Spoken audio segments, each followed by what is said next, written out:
Is this going out? It is, yeah.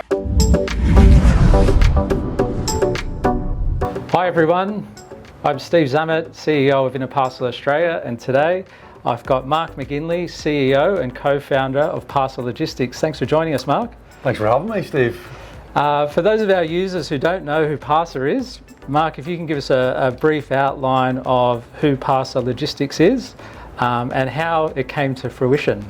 Yeah, so look, we've been around just over 12 months actually, or just coming on to 12 months.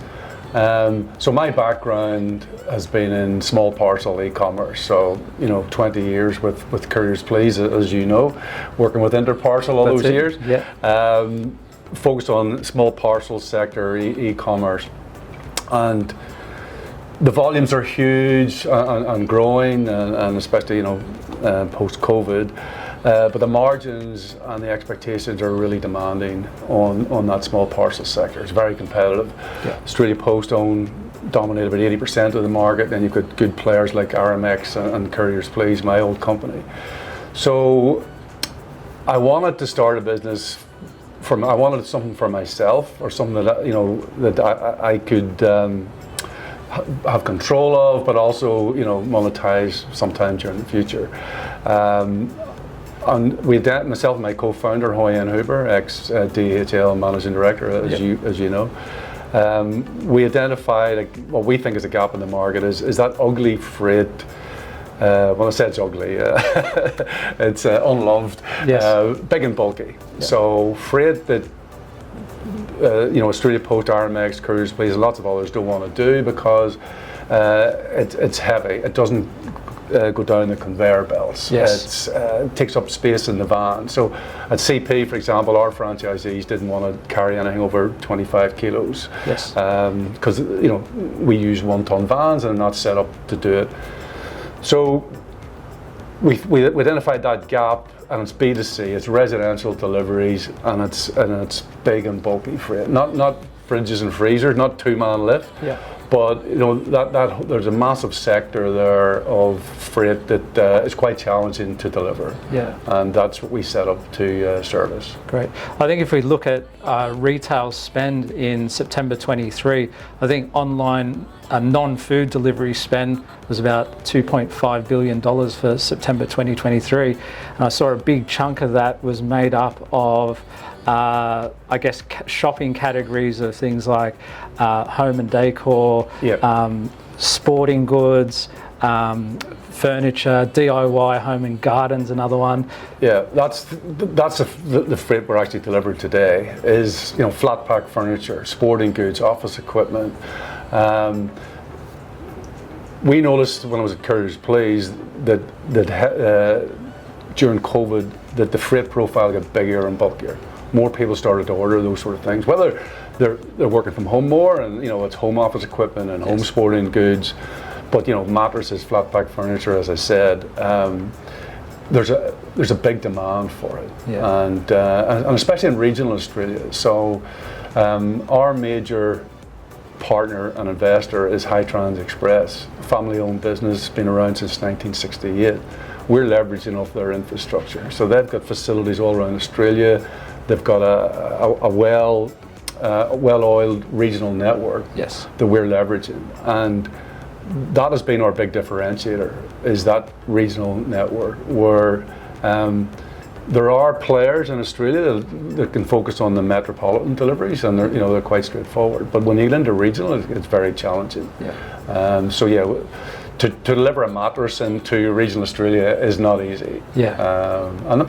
But we're set up to address it. Yeah. There's a difference when you've got lots of nice freight over here and you don't want that, but our sole purpose is to deliver that ugly freight. Yeah, I was going to ask you, I guess with your experience and that time you've gone through that e-commerce change, and I guess some of the struggles that retailers in those specific key categories are struggling with is, I guess, that big bulky parcel delivery, and I guess maybe there's been some of their SKUs which they just didn't offer for delivery, and I guess with the likes of Parca now, they can start branching out and offering those products. So maybe if you can just give us a bit of background of of what you've seen, the change that you've seen? I'll tell you a couple of quick stories. I walked around a warehouse last week.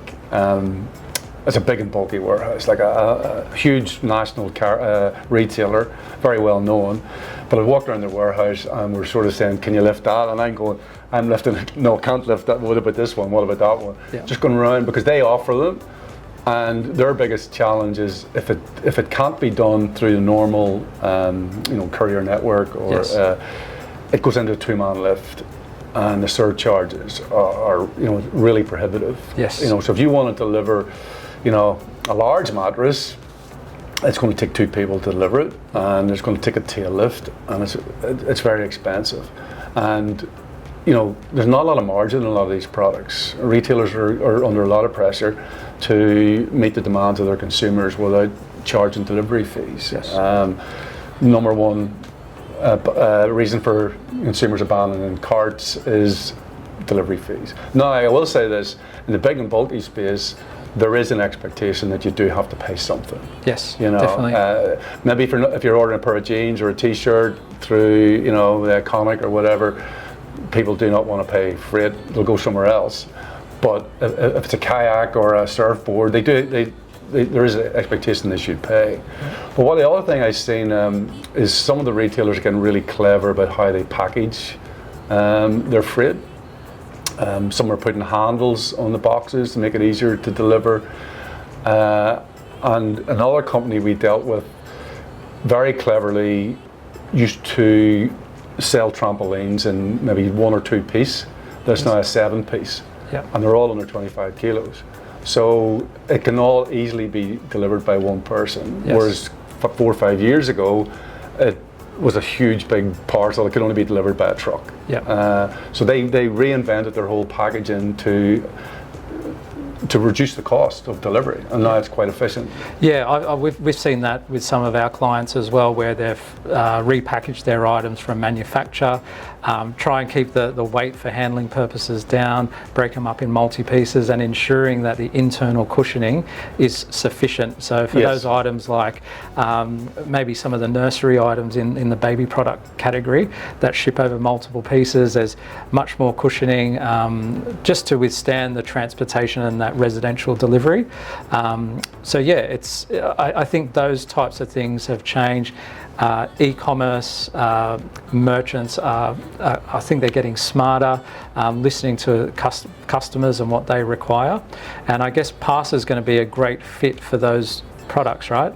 Yeah, but like I said, that's what we're set up to do. Yeah. So like our delivery network understands they're going to get mattresses and trampolines and now those mattresses, they're the ones that are rolled up, right? They're in a box. They're in a box, right? We just sort of make sure, Just we're not walking around like that there. Yeah. Like obviously we've got OH&S considerations as well when we're asking people to deliver this freight. And I think I told you there, I did a couple of runs over the last few weeks, and actually delivering the freight isn't too bad.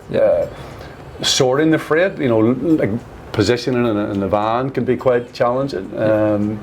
But with manual handling equipment and modern technology around sortation, it's easier than it was. But ultimately, somebody has to physically do that residential delivery, and it's very challenging. I mean, last week, for example, when I was doing it, I had a delivery on the 8th floor at Kent Street. There's no loading zones. Yes. I actually, on it's one-way street, I actually parked. Is this going out? It is, yeah. I actually parked on a post office zone, no parking or something like that. But I had to fly up the 8th floor, deliver the parcel, get it signed for, and get out before I got basically towed away, or get a ticket. Yes. And that's quite common. Urban deliveries, whether they're ugly freight or not, are very challenging. Well, I think it's great that a company like Parcel Logistics has been born, because there's a real genuine need, and I think some of those obstacles there that you guys have invested in, where others may have shied away and said, you know what, we just don't want to do it anymore. There's a specific requirement, and consumer behaviours changing that the way people buy, where many years ago, people would never even dream about buying a mattress online or anything like that, or they'd want to walk in the store and jump in that kayak and or whatever and test it out. So, like one of the things I'm quite passionate about is sustainability, and one of the main areas of sustainability that actually can work today is click and collect. Yes. We're, as you know as well, we're partnered with Hub. Hub have got 3,000 outlets throughout Australia where click and collect makes a lot of sense. It's I think it's 30% saving on CO2 emissions, because from a carrier point of view, we can inject multiple items into one location, and then consumers can pick it up as long as it's close enough to them. Yes. They'll pick it up when they're walking by or whatever.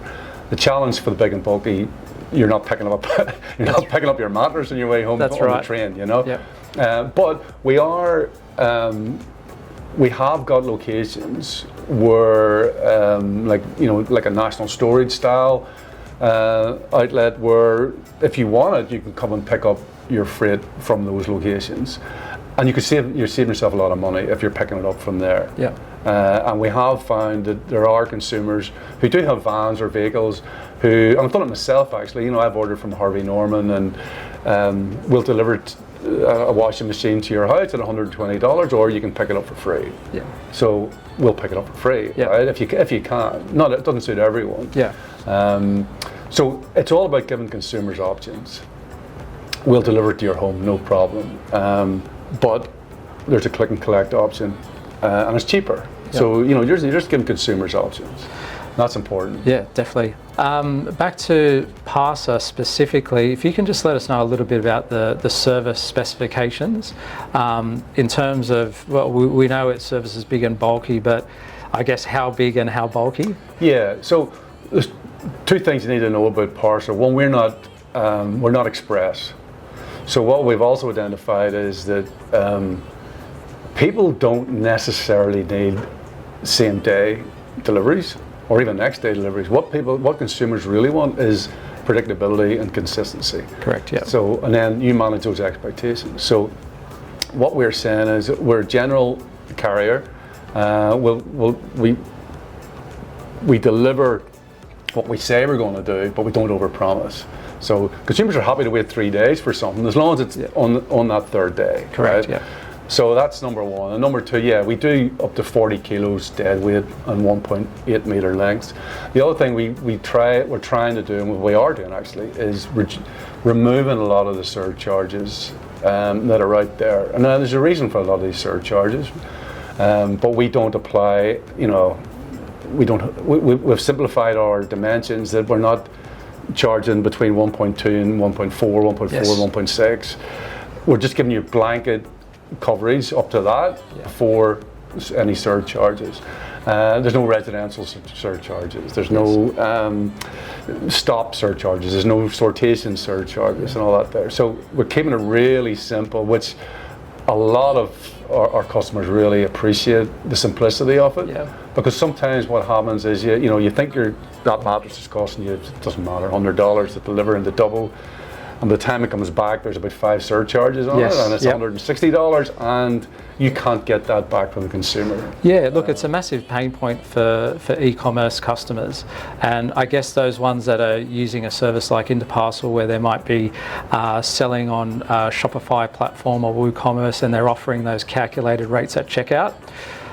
Those surcharges that carriers may apply during the transit process, like a manual handling fee or a residential delivery fee, it's very hard to do those equations in the checkout. So I guess someone like Parcel Logistics, for those types of product categories, it means that you're going to get accurate pricing, and there's not going to be any surprises later down the track.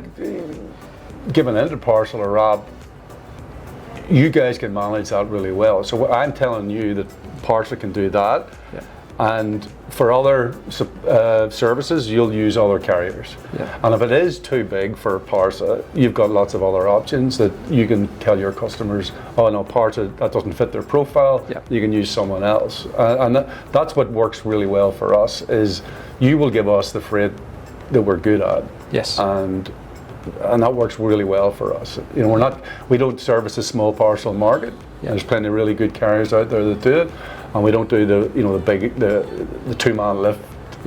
We might do in the future, but not today anyway. Yeah, so we really encourage choice at checkout. Again, reducing cart abandonment, offering those options. So I guess Parcel Logistics and Interparcel, it's another feather in the cap really of choice for our clients. So if they do have, I guess, multi-product SKUs or they offer different categories, it means that, I guess, those traditionally hard parcels to ship, there's an option there now. Yeah.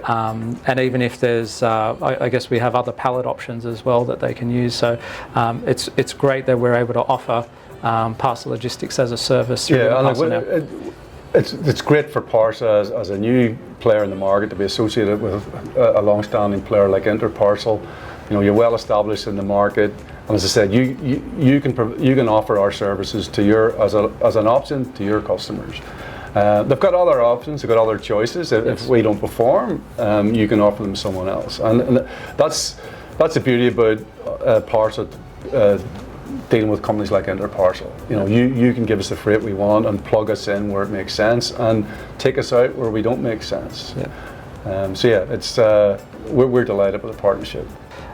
Mark, just a question regarding the future of Parca. You've been in the industry or launched Parca now. You've been, I guess, operating for a year now. What's the future hold? Do you have any plans for Parca and where it's going to? Yeah, look, our first year is really to establish our operational foundation, and then we'll start layering improvements onto that. There's a few areas. One would be visibility in regional Australia is very challenging. I mean, that's the same for all carriers. We're using a whole network of last mile providers in rural Australia, and what consumers want is visibility of their parcel at all times. So we'll continue to work on that and give more information in real time back to consumers that your parcel has arrived in Mackay, it's on board for delivery in Mackay, and maybe eventually start giving delivery windows and things like that. I think that's an industry-wide problem though, right? It is, but you know, we've got the opportunity to work on that. Yeah. So yes, it is an industry-wide problem. As I may have said earlier, we are getting a lot of requests to do even heavier weights, like the 2-man lift. Yeah. So I can see us morphing into that space over time. Bigger trucks, more people, you know, using tail lifts, for example, to do residential deliveries. And the third one really is what the whole logistics industry is struggling with, which is sustainability. So we've had to build a foundation. And then how do we start, you know, exercising that sustainability piece? Our primary investor, Hightrans, for example, has reduced CO2 emissions by 36% over the last year. That's great. By introducing new technology fleet. I'm not an expert in this, but they're Euro 6 engines, which are more efficient than what's gone beyond. So we're phasing out the old fleet, bringing in new technology. And that's real, that's not carbon offset, that's actually a reduction. As I said, it's hard to deliver big and bulky freight with electric vehicles. It's challenging. I mean, we can't use cargo bikes, which are a great initiative. I know Parcel Run and others are doing that now. We can leverage the hub network for click and collect. I think that's a real sustainable opportunity there. Yes. So things like that, it will be our future as we build our foundation, and then we'll start making enhancements over time. And technology, obviously, is a big piece of that as well. I think that whole end-to-end tracking is really an important piece, and I guess the geographic setup of Australia makes that a challenge. So I think having that attitude on pushing the boundaries and solving those customer pain points is really important. And it's great that you have that vision as, I guess, something that you guys want to solve. Yeah, definitely. Well, I'm going to say thank you very much for joining us at the Interparcel office today, and we really look forward to, for our clients to be using Parcel Logistics in the future. Great. Thank you, Steve. Look forward to it. Thanks.